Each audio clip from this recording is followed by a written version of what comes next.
હવામાન ખાતા દ્વારા આગાહી કરવામાં આવી હતી કે દક્ષિણ ગુજરાતમાં ભારેથી વધુ વરસાદ વરસી શકે છે અને સમગ્ર સુરત જિલ્લામાં ગઈકાલથી સતત વરસાદ વરસી રહ્યો છે।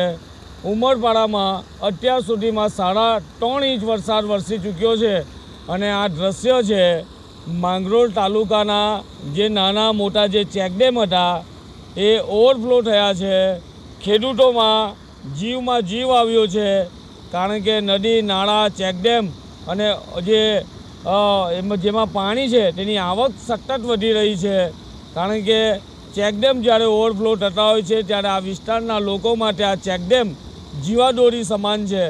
પાણીનો સંગ્રહ કરવા માટે જે ચેકડેમ બનાવ્યા હતા તે તમામ ચેકડેમોમાં પાણીની આવક થઈ ગઈ છે। ખેડૂતો છે તે ખુશખુશાલ થઈ ગયા છે કારણ કે સમગ્ર સુરત જિલ્લાની અંદર સાર્વત્રિક વરસાદ પડી રહ્યો છે અને ખાસ કરીને ટ્રાઇબલ તાલુકાના ઉમરપાડા માંગરોળ જેવા તાલુકાઓમાં સતત વરસાદ પડવાના કારણે નદી નાળા ચેકડેમોમાં સતત પાણીની આવક થઈ રહી છે। ત્યારે માંડવી તાલુકાનું જે ગોરધા ડેમ છે તે પણ છલકાયો છે, ઓવરફ્લો થયો છે।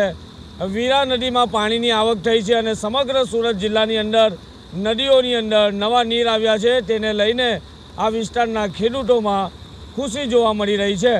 Kiransinh Gohil, news capital, Surat.